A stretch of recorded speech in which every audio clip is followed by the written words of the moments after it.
Hey, what's going on? This is Icon once again with another episode of Just Saying. This time I'm just gonna recap a week in wrestling. This week in wrestling, trying to get this done before the the potential hurricanes hit out here on the East Coast and New York City.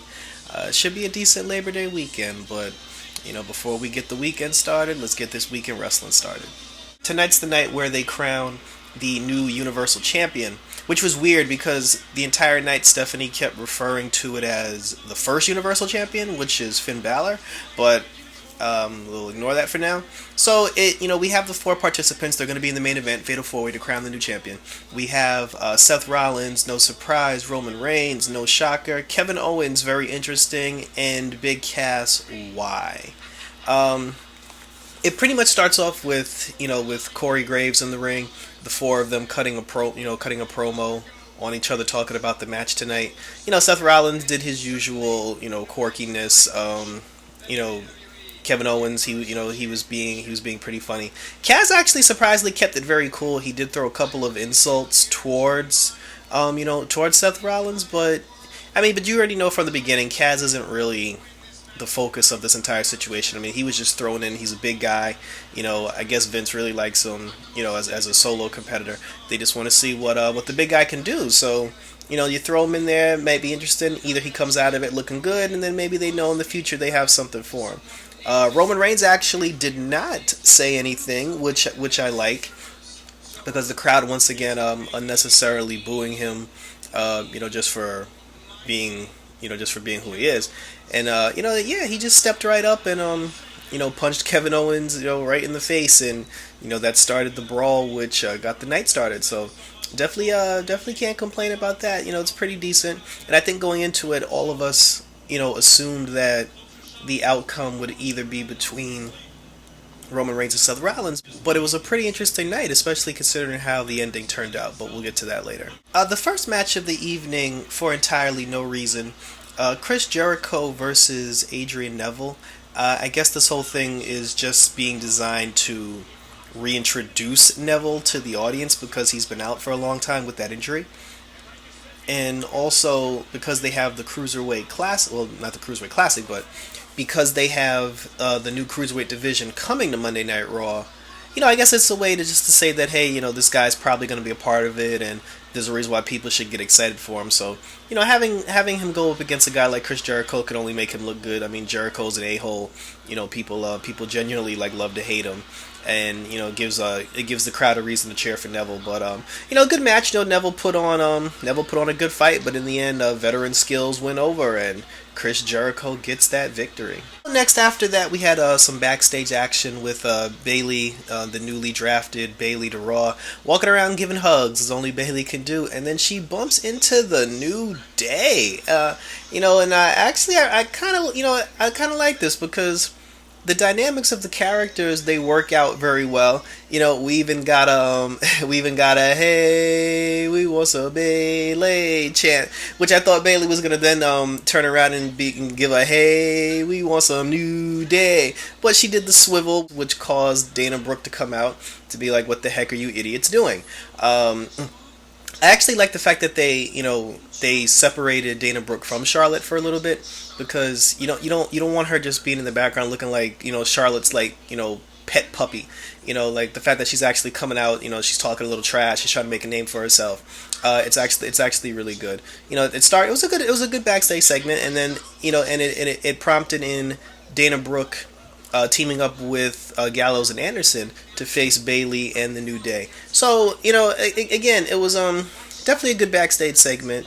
I'm still not 100% sold on how the New Day views walking around with those two gigantic pennies when SmackDown has way better looking tag team titles, but hopefully that's something that'll get touched on later on down the line. But so we got a six man intergender tag match, which doesn't happen too often anymore, with the New Day and Bayley versus Dana Brooke and Gallows and Anderson. We have our next Nia Jax squash match on the Nia Jax Destruction Tour, which I am a huge fan of because you put the girl on a path of destruction. She goes from city to city, running through the local hometown girl in every city, and you know it's coming that at some point, whether it's Sasha Banks or whether it's Charlotte, you're just gonna have Nia Jax keep plowing through, plowing through, plowing through, and then eventually whoever the champion is at the time is going to be in the ring having a conversation, and then Nia Jax's path will merge with that champion's path, and then we're going to get into something. And it's the type of situation where Nia Jax doesn't need a number one contenders match. She doesn't need to have a feud with somebody else beforehand. Like, look how big this girl is. Like, she's good. Like, she's vicious. She's evil. Nia Jax should just keep doing the squash match thing and then go right after the champion. The girl that she fought, can't remember her name, but she's a hot chick. Like, she's a she's a hot girl.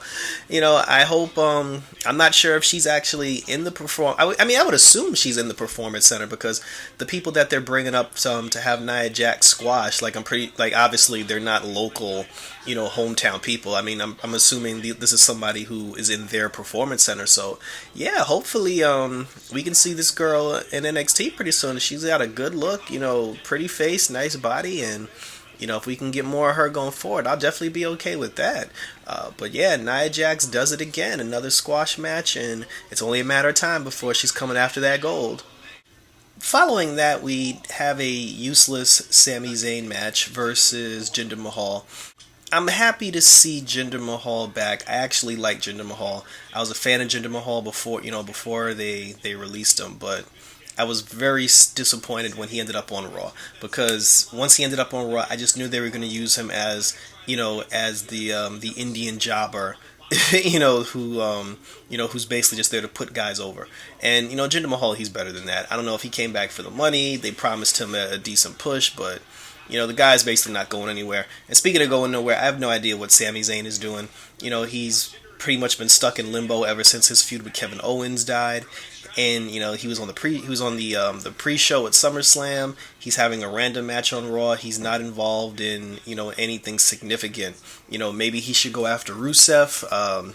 Maybe start a feud with Chris Jericho. That might be interesting. Or maybe they put him in a feud with Kevin Owens now, considering how certain events turned out later on in the night. But once again, we'll get to that soon. But yeah, in this case, Sami Zayn gets the win. Definitely not a shock, and it's really up in the air about where his career is going to end up from here.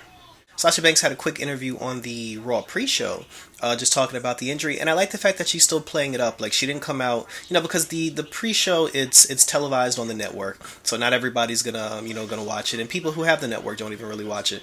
But it was nice to see her come out and not say, oh, well, I have some injuries and I'll take some time off. She legitimately, she's playing up her personal injuries, and she's still connecting it with the feud. She said that Charlotte purposely tried to end her career during the match, which is why she's injured.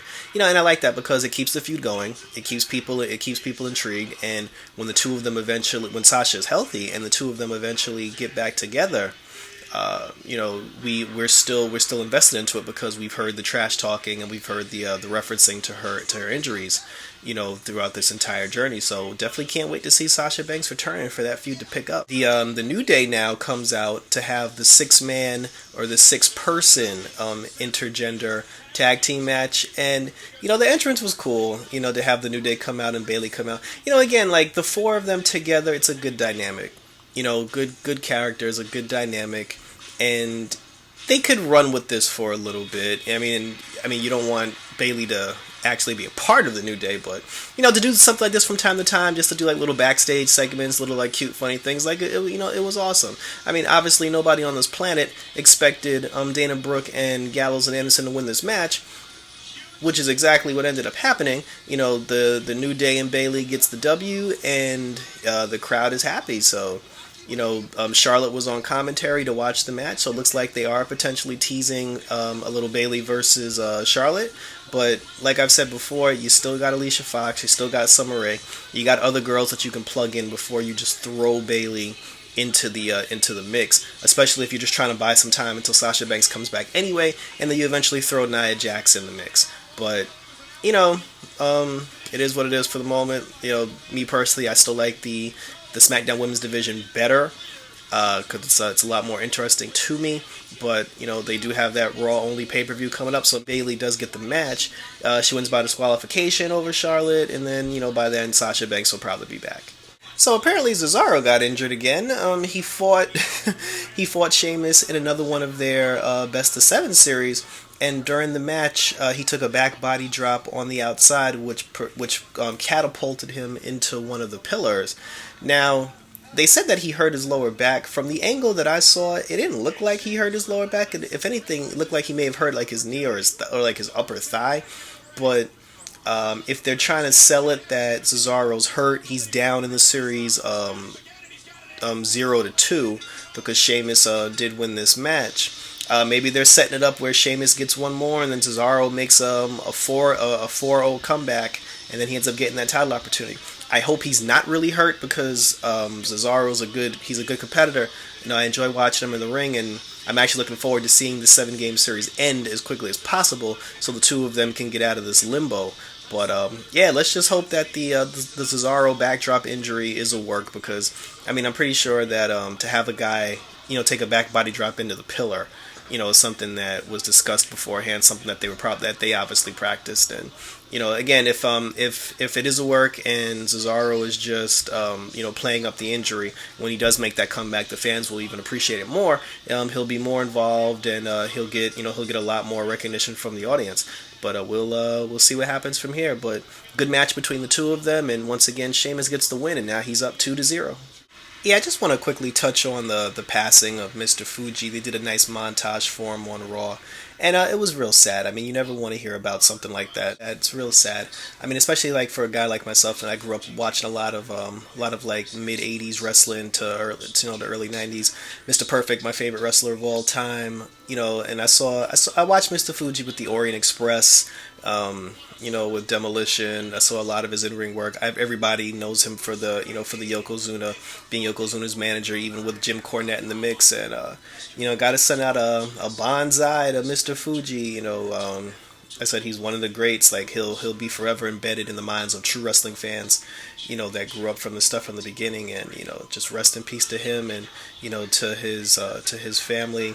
Our condolences. So now we have a Braun Strowman squash match, and I swear, I feel like at this point, like, Nia Jax and Braun Strowman, like, just for comedic purposes, they should do an intergender tag match with Nia Jax and Braun Strowman versus two local jobbers from whatever city that they're in that week, because with Nia Jax, it's obvious what they're building this girl toward. With Braun Strowman, who knows what they're doing with him. Yes, we get it. The guy's a monster. He's a machine. Like I said, me personally, I feel like they're setting him up for The Undertaker, but I hope the Braun Strowman Destruction Tour doesn't end with The Undertaker. If the guy's going to be a monster, let him be a monster, and have this thing continue going forward. Yeah, just to quickly talk about the segment between Stephanie McMahon and Paul Heyman. There's really not much to this for me.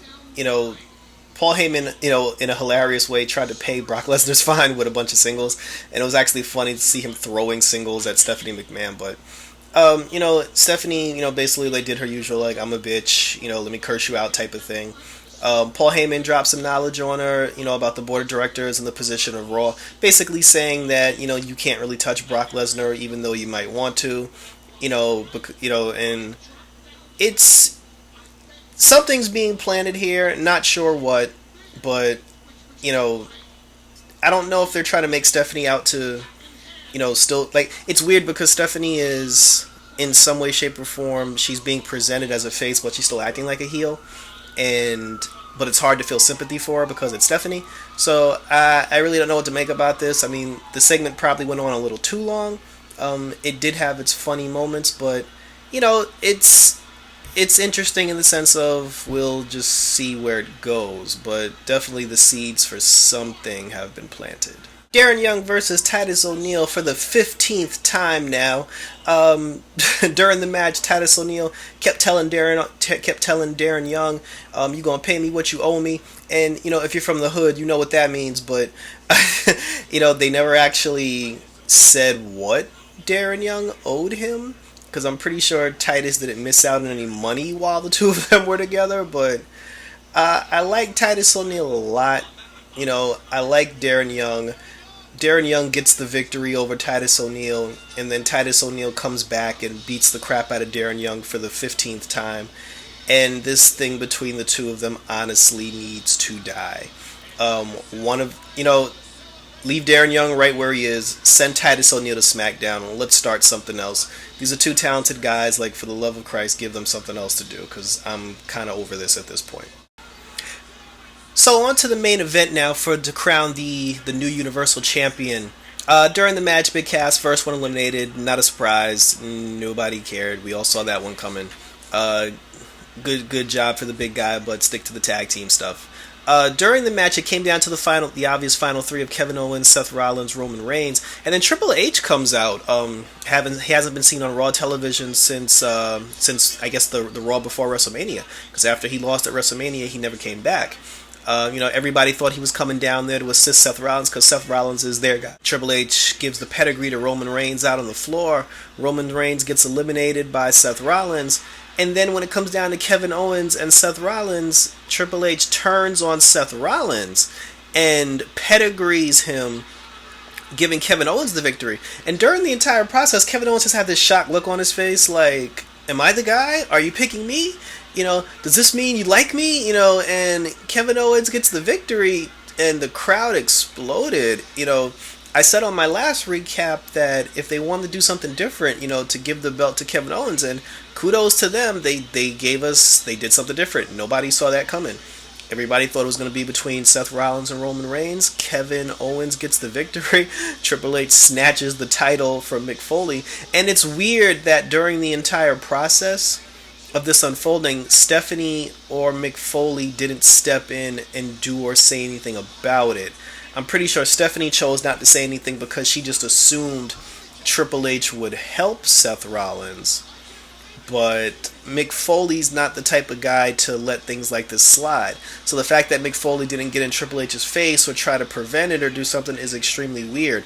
But nevertheless, Kevin Owens is the new WWE Universal Champion from Monday Night Raw. We'll see what happens now, because with Finn Balor injured and with the fans booing Roman Reigns for entirely no reason, there are no top faces on the Raw brand to wrestle Kevin Owens, which means now either Seth Rollins is going to turn face, and if Seth Rollins does turn face, he's basically turning face now to be in a feud against Triple H. They may do Roman Reigns versus Kevin Owens, which will make the entire audience cheer more for Kevin Owens and boo Roman Reigns. And then there's Sami Zayn. They can always use Sami Zayn, I guess, to feud with Kevin Owens too, but let's be honest, Sami Zayn's not going to beat him. So look to Kevin Owens to be champion for a while until either Finn Balor comes back, depending on how long it takes for Finn Balor to come back, or just look for the Seth Rollins face turn and a face Seth Rollins Kevin Owens feud after Seth Rollins gets finished with his feud with Triple H, which again could go on for maybe like a month or two. So that was pretty much it. Overall, did not hate the Raw show. It wasn't as bad as last week's show as I thought. They're trying to make the best that they can do with all the injuries, and which shouldn't be that hard considering they had 15 extra draft picks, therefore they have more guys. Start using some of the guys that you have. That's the complaint that I've been making all the time. You got all these wrestlers and then you still got 15 people that wrestle on Superstars and main event and never see the light of day. Yeah, good show. Like overall I'd give the show like a 7.5. Actually, you know what, I'm gonna give it an 8. I give the show an 8 because Kevin Owens got the title and they gave us something different, something I didn't see coming. So kudos to WWE for that one. Solid 8 for this week's Raw, and the red brand is looking good, but they're still trailing over the blue brand. It is now time to layeth the smacketh down, the A show, in my personal opinion so far. The SmackDown brand kicks off with a recap of Daniel Bryan getting his ass chewed out by The Miz. And the one thing that this entire segment was missing, as awesome as it was, and I talked about it in my last video, when Renee Young actually opened her mouth and tried to say something, like I actually, and the Miz put her in her place and told her to sit down, have a cup of tea, and shut the hell up. I actually wish Maurice would have done that. Like, it would have been awesome to see Maurice, step in and tell Renee Young where to stick it. But yeah, it's nice that they're still talking about it. The Miz got a great reaction from it. His stock actually rose. It's making people wonder if Daniel Bryan is making a return to the ring, possibly, seeing how he says over and over again that he feels 100%, but it's just WWE that won't allow him to wrestle. The show actually does kick off with Maurice and the Miz, Maurice, excuse me, going into the ring and basically addressing the situation. There was an interview with Daniel Bryan where they asked Daniel Bryan how he felt. I believe it was on Talking Smack. They asked Daniel Bryan how he felt about the entire situation, where Daniel Bryan, he apologized to Renee Young for leaving her there, and he apologized for getting things out of control, but he actually admitted that the Miz had a point. Daniel Bryan said that the reason why he left is because in his heart he felt the Miz was right. He felt that if he truly loved it, he would quit and go to the indies. But let's be honest, the guy's having a baby. He just got married. He has a mortgage to pay. He's basically saying, without actually saying it, he needs the money to support his family, and he's not going to make that money in bingo halls.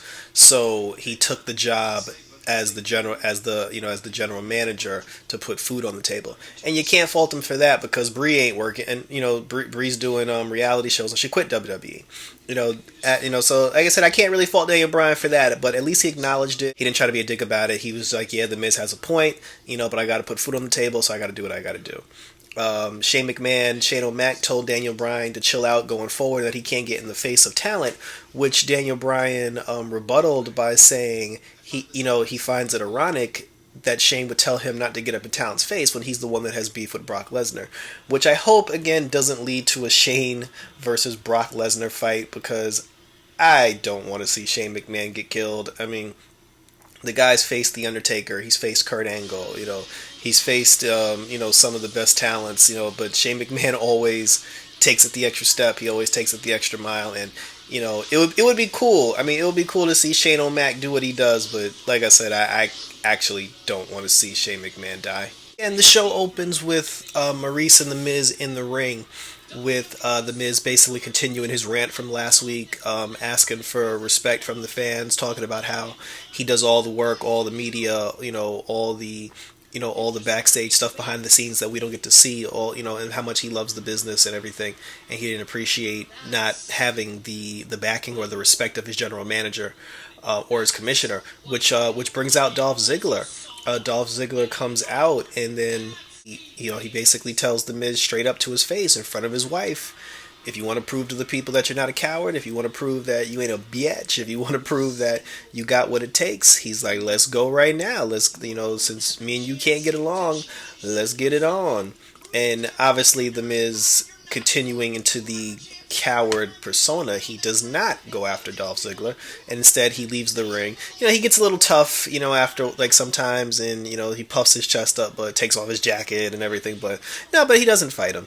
So we're definitely doing Dolph Ziggler versus The Miz at the Backlash pay-per-view. And shout out to Maurice, because Maurice, again, that's his wife, she's ride or dying with him, and, as a woman, in that position, like, as his wife, like, that's her job. She's supporting The Miz, she's got The Miz's back. When The Miz was about to lose his shit, it was Maurice that looked him dead in the face and was like, no, not today, you're better than this, you don't need him, forget these people. So I gotta say, Maurice is one of the highlights of the SmackDown show, and her return, her return basically, like, bumped The Miz's stock up like a million. I love the two of them together as a pair. They work very well together as a heel team. And I actually, would like to see Maurice get in the ring at some point, because imagine seeing Maurice and Miz both with championship titles. Good segment for the two. And we now have Ziggler versus Miz for the IC title, which sucks for Ziggler because you were just in the heavyweight championship match at SummerSlam, but it's better than not doing anything like some other wrestlers. So we now have tag team action to crown the first ever silver dollar champions on the SmackDown brand, the Hype Bros versus the Vaudevillains. I was actually shocked. I'm the one that called Vaudevillains winning over the Hype Bros, but apparently the WWE is trying to establish the Hype Bros as an actual tag team. So it looks like now we have the Usos, the Hype Bros, and American Alpha so far, three face tag teams going into this tournament. Which I find pretty interesting, but I'll get to that a little bit later.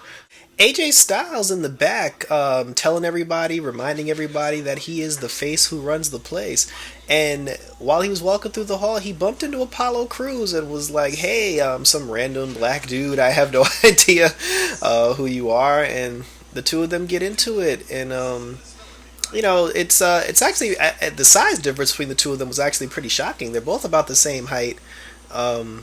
I actually thought Cruz was a little taller, but they kind of look even in the same height. And Cruz basically tells AJ Styles how to spell his name correctly, which then brings AJ Styles out to the ring to address the audience, to tell everybody again that he's the face that runs the place and how he's going to beat Dean Ambrose for the WWE Heavyweight Championship, saying that everybody backstage is going to know who he is, and his stock is rising. The usual typical, heel promo, like, I'm the best, I'm the baddest. And, surprisingly, maybe not too surprisingly, but Apollo Crews came out. And I was actually happy to see this because the Apollo Crews character isn't getting over 100% the way it should be. There's something about him where, like, the fans aren't really connecting 100%. And I did think Apollo Crews just needs to get more aggression. He just needs to, like, a lot of people are getting on him because of the smiling, and he smiles too much, but it's not so much the smiling that's the problem, it's his actions. Like, for instance, when he was in the back, and AJ Styles basically told him he was a nobody, he didn't know his name, and he was just like, "Yeah, you're some random dude." Like, Apollo Crews should have got up in his face at that point, instead of continuing to do, like, his workouts and then just smile over the fact that AJ Styles tried to play him. So the fact that Apollo Crews came out and interrupted him, I was like, okay, cool. So at least now the kid is showing that, he's just not going to be a pushover. He's not going to take any line down. He's not going to be a doormat. He said he went to Daniel Bryan and Shane and asked for this match. So I was just like, all right, cool. Give me a little bit more. Give me some of that from Apollo Crews. Give me more of that from Apollo Crews, but turn it up. Just turn it up. I just need more intensity. The dude can smile, but I just want some intensity, some aggression. Like, slap him during the match and then tell the crowd, it's too easy. Like, be a little cocky. Like, be a little cocky, just so people, people can dig his swagger. People can be like, yo, this dude's got something. Because right now he's just being very, like, vanilla and bland. He needs to do extra things, like, to get the people excited. But I will say, like, his in-ring performance, is unmatched. He went toe-to-toe with AJ Styles. He had a good showing. Apollo Crews showed off his athleticism, his strength. I like how, I like his counters. Like, he countered AJ Styles virtually, like, every opportunity that he got. It was a good back and forth between the two of them. There was a moment where he even went to the announce table and told the announcers how you spell Cruz, so basically ask him to put some respect on his name. So I like Apollo Crews. I like where Apollo Crews can go. Apollo Crews doesn't have to turn heel. He just needs to turn up the intensity on his face character and just give a little bit of a, no pun intended, some ruthless aggression. But in this sense, AJ Styles did get the win off the top rope with the phenomenal forearm right to the jaw of Apollo Crews. And obviously, it's a good thing that AJ Styles won, because if he's supposed to be, if he's supposed to be fighting to become the next WWE champion, he's supposed to get wins like this to make himself look strong and make him look credible.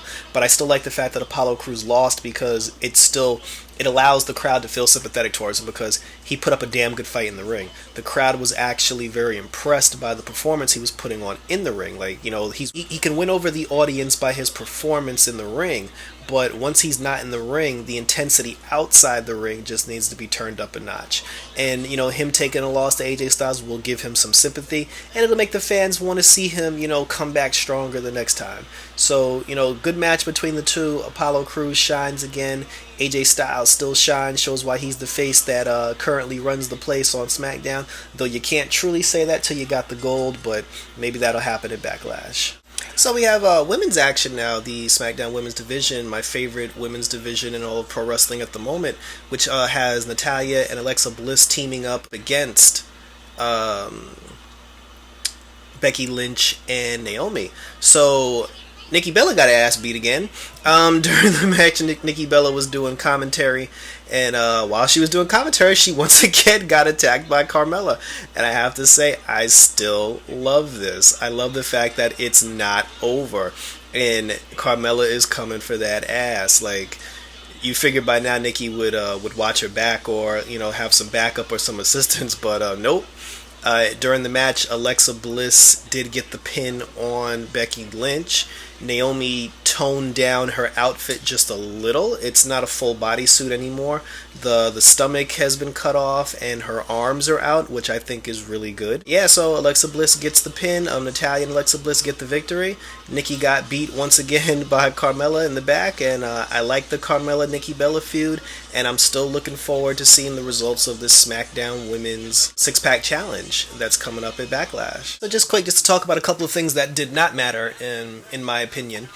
Uh, Renee Young visited Heath Slater's home, where both he and Rhino talked about how much they wanted to be the tag team champions.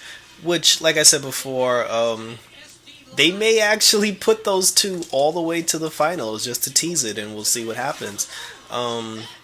Randy Orton came out. Well, actually, Bray Wyatt came out and cut a promo, which brought out Randy Orton. Two of them had a little verbal back and forth, and right before Randy Orton got in the ring to give Bray Wyatt the business, Bray Wyatt pulled his disappearing act, and then he fled the scene. Kane beat up the Milkman, which means Kane's coming, which means Kane's officially back. So we'll see if Kane does anything on the brand going forward as well. This now brings us to the final match in the first round of the tag team tournament, where the returning headbangers that I said on the last video, the returning headbangers came back to face Rhino and Heath Slater, and Heath Slater and Rhino picked up the victory. To me, it wasn't a surprise.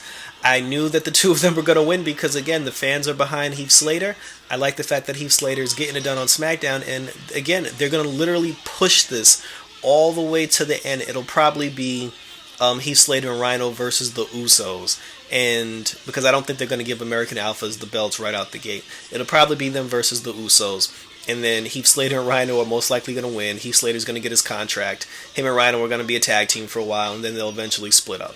But the crowd will go bananas when Heath Slater wins those tag team championships. So I'm calling it now. Look for Rhino and Heath Slater to be your first ever SmackDown Silver Dollar champion. So in our main event, we have the WWE Heavyweight Champion Dean Ambrose versus the Lone Wolf Baron Corbin with AJ Styles on commentary. Now, I actually would have liked it if Apollo Crews would have came back out and whooped on AJ Styles, but that obviously wasn't the purpose of this. Dean Ambrose does get the win over Baron Corbin, obviously because he is the champion, which prompted AJ Styles to get involved, in which Dean Ambrose got the better of AJ Styles on this exchange, which is, again, just building towards their matchup at Backlash. It kind of sucks for Baron Corbin to take the loss, but hey, Apollo Crews took a loss tonight too. He's not the only person that should be shining that's taking losses over here. So, so this the whole point was just to make AJ Styles and Dean Ambrose look strong at the expense of the two newcomers. It's not a bad thing because both guys can definitely bounce back from that. Just like with Monday Night Raw, I like the SmackDown show a lot. I like the SmackDown show better than the Raw show, but because nothing like different and exciting happened on SmackDown, and because that Milkman gimmick was really bad, I'm gonna give it an 8, same grade that I gave Raw. But but definitely a solid show, and I'm still all blue. Like I said, red's my favorite color, but I'm still on this blue brand. SmackDown's still coming strong out of this week. All right, now just some TNA for that ass real quick, and I gotta say right out the gate to open the show, I can't with the Matt Hardy brother. It's so incredibly bad, yet it's so unbelievably entertaining. it's one of those things where it's like the corniest thing you've ever seen, but yet I can't look away. The I need to get this obsolete jingle like in my computer. I might actually start the video off with this. Like I really should. But yeah, the show starts with a Hardy family serenade of obsoleteness. As you know, the Hardy Boys, or the Hardys, the Hardy Brothers, whatever you want to call them, will be facing Decay for the tag team championships, and the beef between these two sides actually got off to a pretty decent start, and it continued further on in the show. So we'll check back in later and talk about the situation between Decay and the Hardy family. So TNA kicks off with the Miracle Mike Bennett and Maria getting in the ring, which, he talks about how he's going to win the title tonight, and how, Moose is on his side, and, he's the Miracle, he's going to be champion, he's unstoppable, blah, blah, blah, which actually brings out Bobby Lashley. The two of them exchange words in which Bobby Lashley agrees to make the match for the title, no disqualification, saying that Mike Bennett's going to need all the help that he can get in order to beat him. Now, Moose shows up, and much to my surprise, has his theme music back, which the crowd was was getting into. The crowd is actually embracing this guy as a face. So who knows what they're going to do with Moose, whether they're going to keep him heel or keep him face. So Moose comes into the ring. He lets everybody know that he did not have lunch with Bobby Lashley, which was a little awkward because at some point they were having a conversation about whether or not two grown men met up for dinner. But he says that he didn't have lunch with Bobby Lashley, and he didn't forget what the Miracle Mike Bennett did to him during the Battle Royal. Moose states that, ever since he arrived, he's done things his own way, he's run everyone down, and tonight he will decide who will become the TNA World Heavyweight Champion, which I find extremely interesting. But Miracle Mike Bennett, Bobby Lashley tonight for the title, with Moose lingering in the shadows to sway the title one way or the other. Broken Matt and Brother Nero return to the Zone of Impact to take on one half of Decay, with no Rosemary, no Abyss in sight. Broken Matt does get the victory here, and after the match is over, the little guy from Decay tells Broken Matt that Decay is everywhere, including the Hardy compound, the Hardy estate, and Rosemary is on her way to snatch up Matt Hardy's baby. This is getting pretty weird. It's getting pretty weird, but it's also getting pretty exciting because the dynamic between the Broken Matt and the Brother Nero character, it actually fits in perfectly with the Decay characters. So we're gonna get some more of this going on a little bit later with Rosemary entering the Hardy estate. So we'll see what happens going forward. Ultimate X match to crown a new champion for the vacated X Division title. Still no sign of the King of the Mountain Championship, but the entire X Division was on display, with everybody putting their lives and their bodies on the line to become the X Division champion. Match was good, very intense, high flying as always, with DJ Z coming out on top as the new X Division champion. You got to give this kid a lot of respect. He went from a joke gimmick to a serious competitor, but you got to be honest, there is no option C for this kid. He is the champion.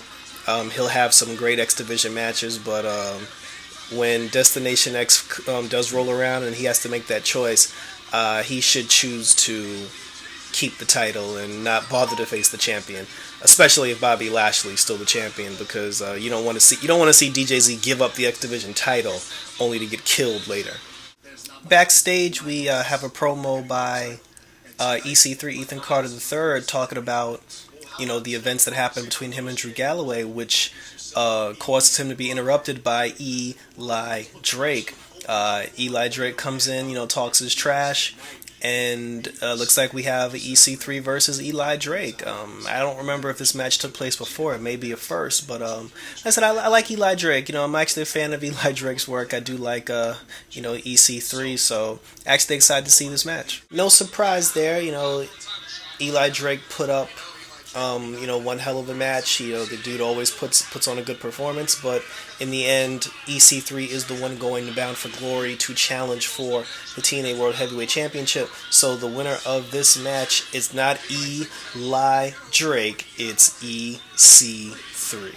So now we have the former captain, Drew Galloway, in the ring, talking about the confrontation between him and Aaron Rex. One of the funny things that that came out of this promo, where Drew Galloway talked about how he's the one that created change in TNA, and that Aaron Rex is basically trying to follow in his footsteps, which by default would make Drew Galloway the Messiah. I thought that was pretty funny.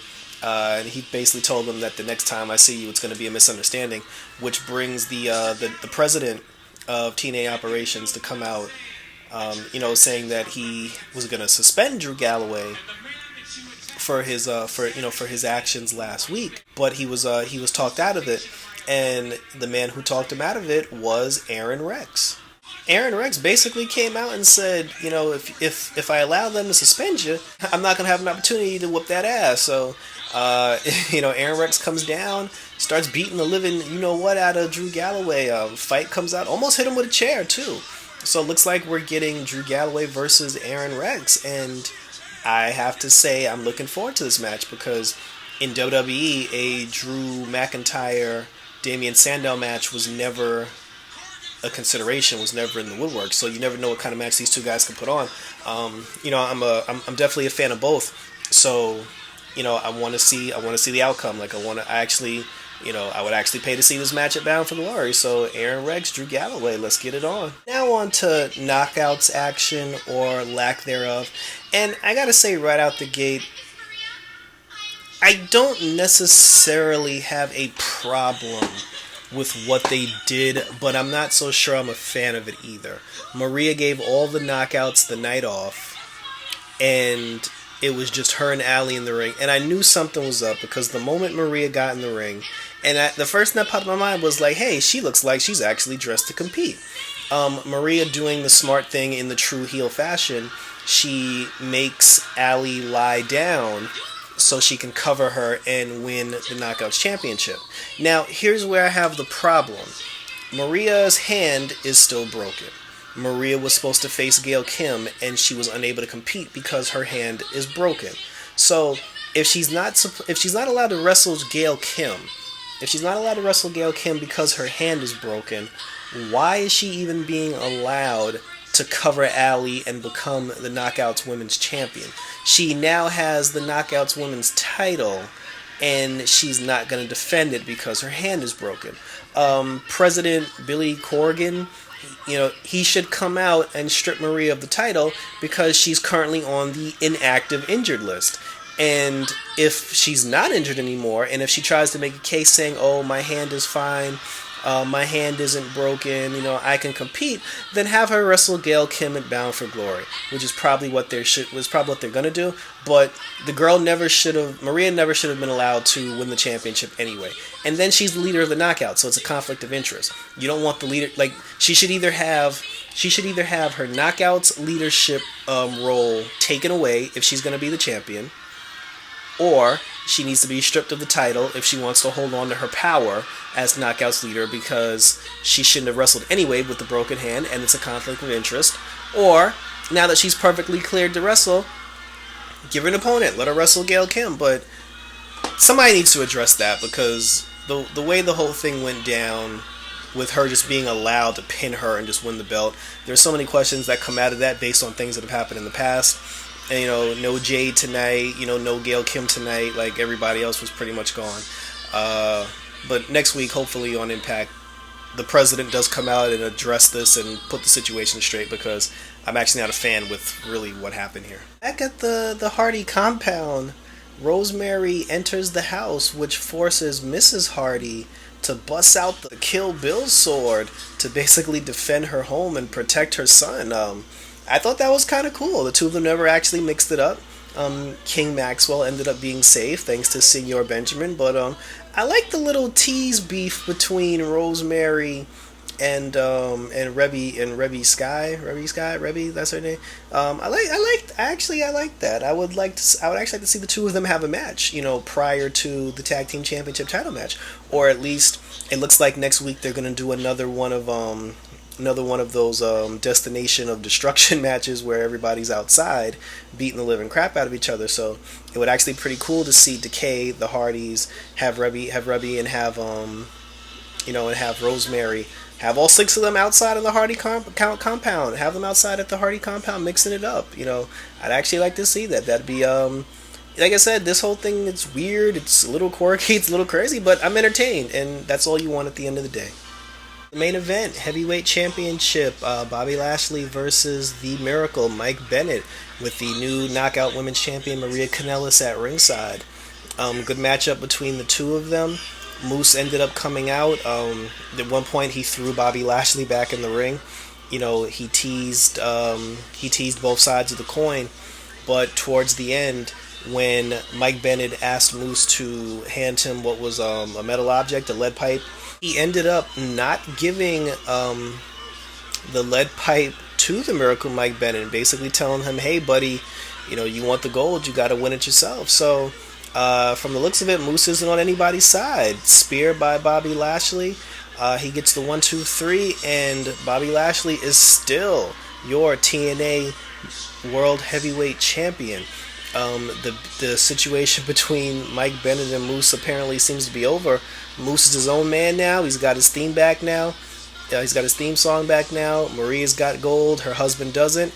And it looks like we're getting Moose versus the Miracle Mike Bennett at Bound for Glory, which is a good match. It's a good match to see. Who knows? Maybe Mike Bennett cheats and beats Moose, or Moose just goes in the ring and completely destroys him.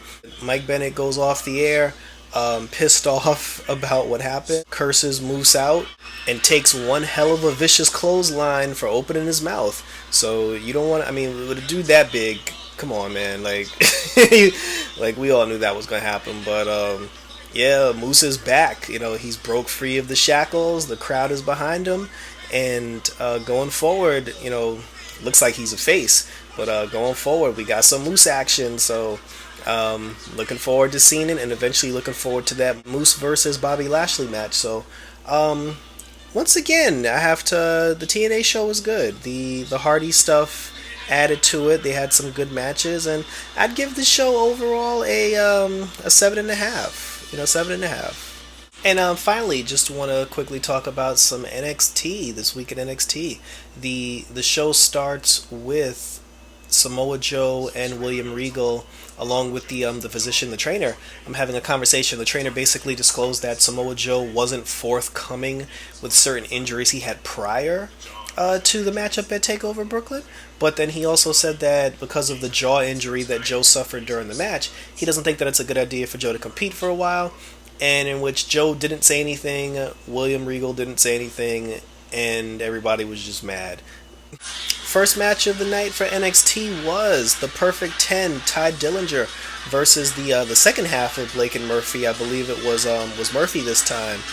Just like how Ty Dillinger defeated Blake on the pre-show for Brooklyn, he's now taken on the other half here at the NXT tapings. And not really a lot to say about this. Ty Dillinger's back. His career's on track. His career's on track. The fans love him. Digging the theme music. I like the character. I like the gimmick. He defeated Murphy here tonight after defeating Blake. So that's 2 wins for Ty Dillinger so far.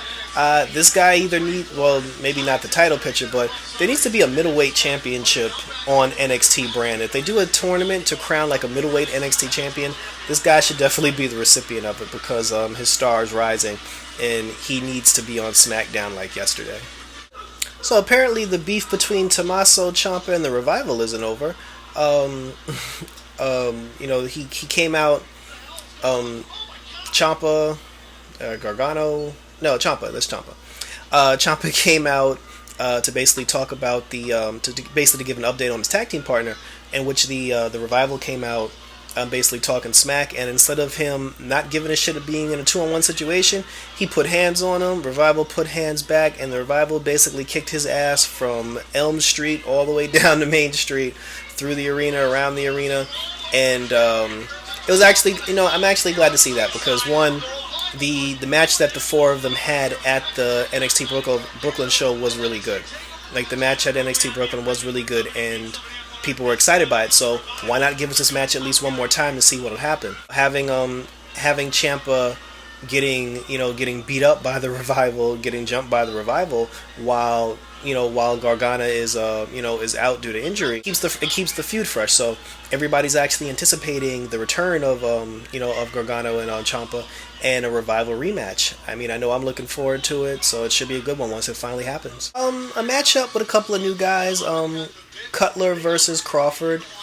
Not really too much to say about it.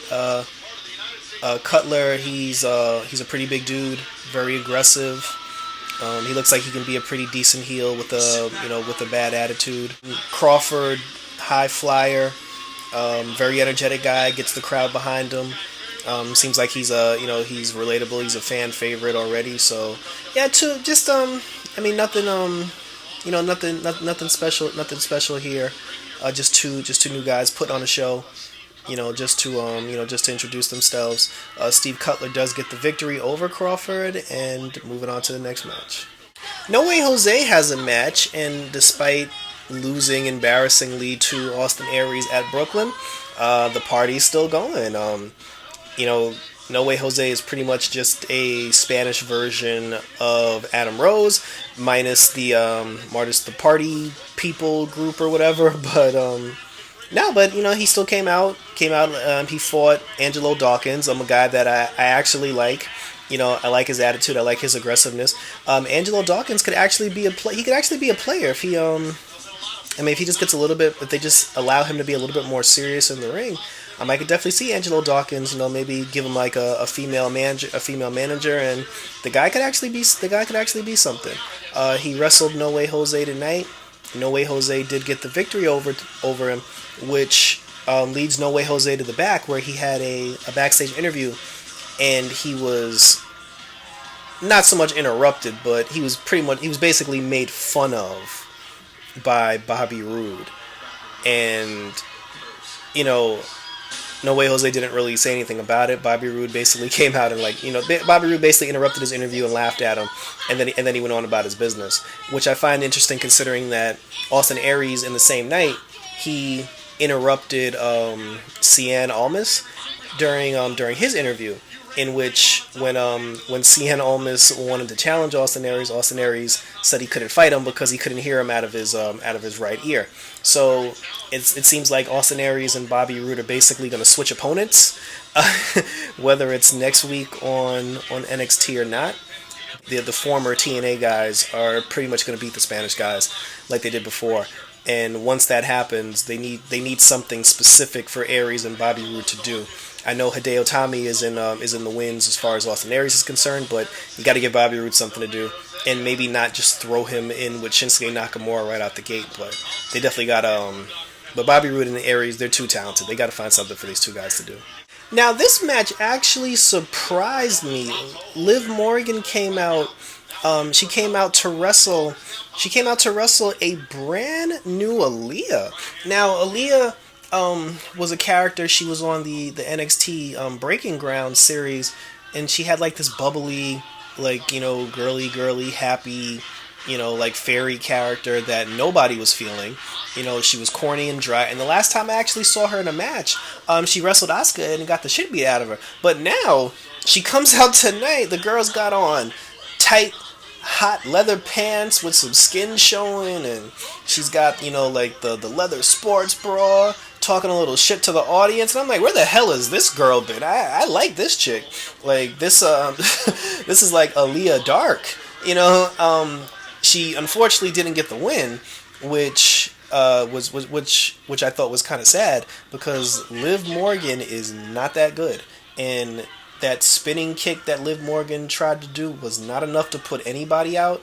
Aaliyah came out of this match, the more impressive, in both appearance and in ring performance. And if this is the Aaliyah that we're gonna get going forward, sign me up. A lot of situations, it actually benefits the character to be heel, because when Aaliyah was a face, she was pretty, she was cutesy, but now there's like an underlying like sex appeal. There's something sexy about her, something a little, a little dangerous, a little mean spirited. So yeah, keep I mean, she lost the match unfortunately, but keep this girl around, because a bad heel Aaliyah looks like it could be good things for the NXT Women's Division. So I will tune in the next time she comes out of that curtain.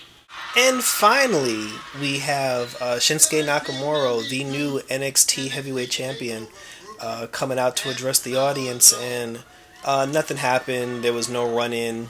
Nobody interrupted him. They didn't set up a feud going forward. Nakamura, in the best way he possibly can, just basically said, "Welcome to the era of strong style." That was pretty much the entire promo. There was nothing special there, so maybe next week an opponent will come out. Maybe he'll start something with Aries again. Maybe Bobby Roode. Who knows? So that was pretty much it. That was the week of wrestling, this week in wrestling. I hope everybody, you guys, enjoy your Labor Day weekend. And if you're on the East Coast, look out for those rain and those hurricanes. And Raw's coming to you live on Labor Day itself this Monday, so I'll be tuning in. And as always, when it's over, I'll just give you my thoughts. So keep it locked here on the Eye Contact channel. Just saying, we're trying to do it big, and we appreciate any support that we get. So have a safe one and enjoy.